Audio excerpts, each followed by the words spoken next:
أشكر سعادة السيد ميشيل كيزار.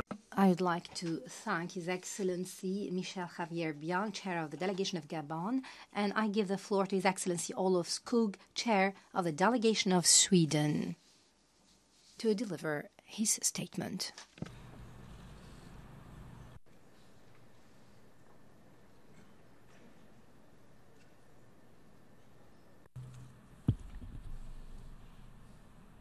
Madam President, Mr. President, Secretary General, Excellencies, just a bit more than a week ago, we honored late Secretary General Kofi Annan in this hall. It was a sad but dignified occasion. It was an inspiration as we set out on this 73rd General Assembly. We were reminded of the unique value of the United Nations and the responsibility we, its members, have towards the people of the world to promote peace, development, and equal rights. And as Kofi Annan once said, I quote, "We don't need any more promises. We need to start keeping the promises we have already made." And yes, the time to act upon our joint commitments is indeed here. Sweden strives to act in accordance with its promises. We believe in international cooperation, in shared responsibility and participation. We believe in a rules-based order where international treaties and agreements are respected. Excellencies, when Sweden sought your support to serve on the Security Council, we promised to act on several urgent priorities on behalf of all of you. We continue to do our utmost to keep those promises. Let me give only a few examples. We have worked consistently to reverse the trend of disrespect for international humanitarian law and to ensure humanitarian access to all those in need. We have insisted on diplomacy and political solutions to entrenched conflicts, that members of the Security Council shoulder their responsibilities under the UN Charter, including to resist the use of the veto. We have always sought meaningful decisions and outcomes that make a difference for people on the ground. We have tried to translate the Secretary General's vision for improved prevention into practice. We have aimed at introducing an all-inclusive approach to peace, including by analyzing new risks such as climate change and famine. We have focused on ensuring the care, safety and protection of children today as it prevents conflicts tomorrow. Platforms for stronger influence of youth have been introduced. And not least, we've worked tirelessly and systematically to strengthen the role of women in order for us to better sustain and build peace. We will continue to demand women's participation in peace processes, that women's voices are heard in negotiations and in the Security Council, that UN missions' mandates include a women, peace and security perspective, that gender posts in missions continue to be funded, and that gender aspects are systematically included in mission reporting and monitoring. We've also ensured that civil society are heard at the Council table and to deepen the partnership with regional organizations. Mr. President, however, in too many instances, the Security Council as a collective have failed to deliver on promises to the people we are meant to serve.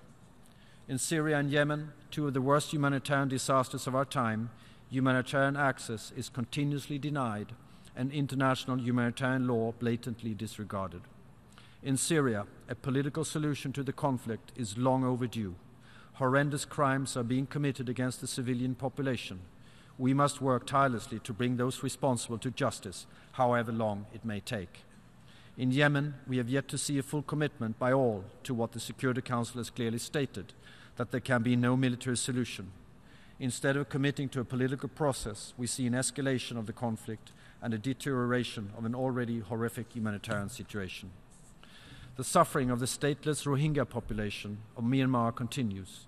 The UN fact-finding mission recently presented solid evidence of the gravity of atrocities committed by the Myanmar military, amounting to the worst crimes under international law.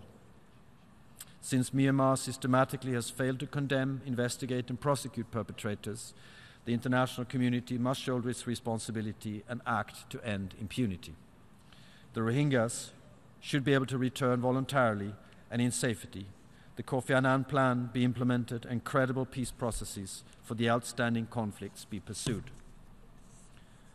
A Middle East peace process remains elusive, and instead a rapid negative development is unfolding, including the continued disregard for international humanitarian law. 70 years after the UN partition plan, and in spite of calls for UN resolutions to be respected, fulfilling the promise of a two-state solution with Israel and Palestine living side by side in peace and security, and with Jerusalem as capital of both states, seems very far away. Russia's illegal annexation of Crimea and the aggression in eastern Ukraine constitute violations of international law. To date, this has caused over 10,000 deaths and unacceptable human suffering. The commitments made in the Helsinki Final Act and the Budapest Memorandum must be honored and the full implementation of the Minsk agreements assured. Excellencies, in the absence of political solutions and in the face of ongoing conflicts, the humanitarian efforts must be reinforced and protected. We pay tribute to the courageous and selfless efforts of all humanitarian workers worldwide. Sweden has continued to deliver on our commitment to support strong, effective and principled humanitarian action worldwide. We've increased our financial contributions to the UN-led global humanitarian response system and improved the effectiveness of our common efforts through our engagement in the Grand Bargain process. We've also enhanced the way we link our humanitarian assistance with longer-term development assistance. Let us not forget, there are also positive dynamics, reminding us to keep up hope and never give up the quest for peace, also in the most difficult circumstances and entrenched conflicts. In the Horn of Africa, there is positive change, a testament to what a difference courageous leaders and people can make. Let us encourage and recognize this historic development, support its fulfillment, and allow it to serve as an inspiration to us all. On the Korean Peninsula, there is hope that a political solution will emerge from years of escalation, high tension, and mistrust. There is unity in the Security Council toward our common goal of complete denuclearization, peace, and reconciliation on the Korean Peninsula through diplomatic means. Excellencies, the 2030 Agenda also brings hope. The commitments we have collectively made puts an enormous responsibility upon us all. We need the UN to assist us. The reforms initiated by the Secretary General to make the UN more fit for purpose and creating better conditions for us to move from promises to action. Sweden lives up to our promise to annually provide 1% of our GDI in official development assistance. More than 50% is channeled through the multilateral system. This reflects our belief in multilateralism and the 2030 Agenda as a central plan for our common future. It will require a multilateral system that is cost-effective, coherent, accountable, agile, and delivers results for people.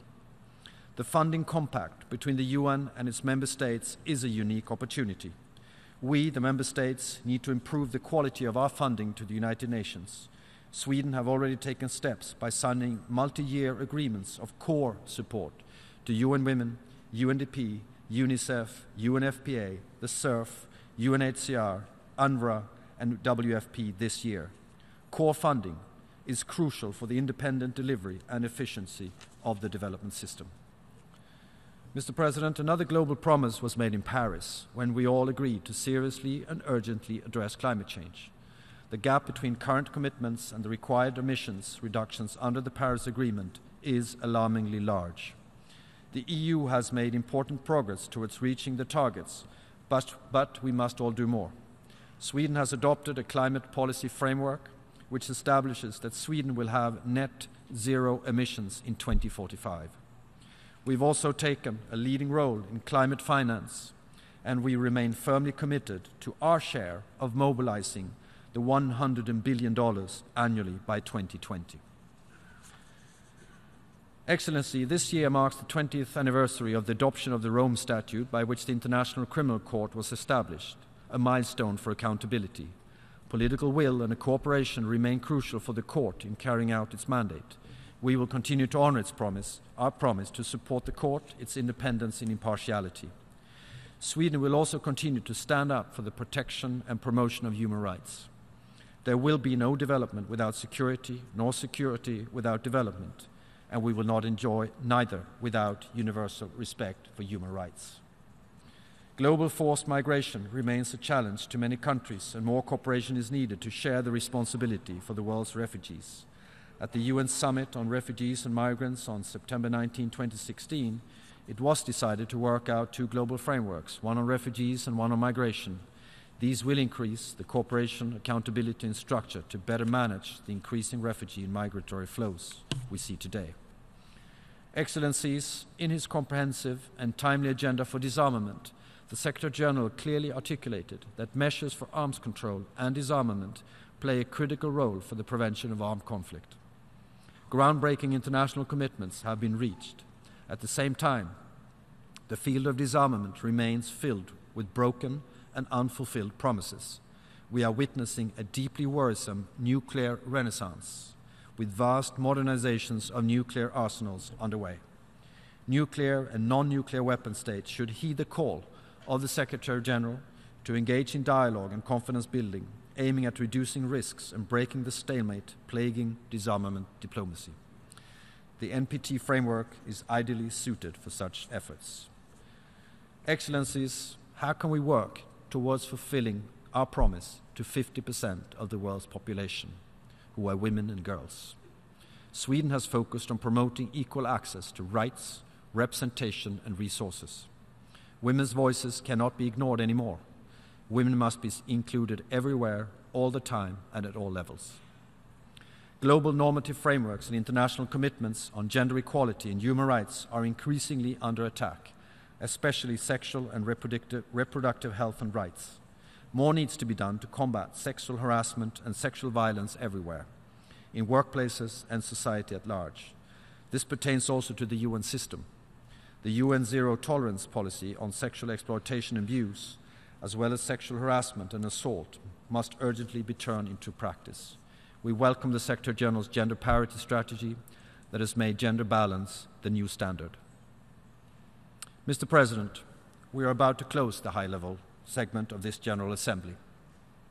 In the very first intervention last week, the Secretary General set out the challenges to our world, deficit of trust, and the need to show the added value of international cooperation by delivering on the promise of peace, defending human rights, and driving economic and social progress for women and men everywhere. So, Mr. President, Excellencies, ladies and gentlemen, international cooperation and a well-functioning multilateralism at its core is the best tool we have. So let us be the generation that acted on our promises, not just as independent states, but as United Nations. Thank you very much.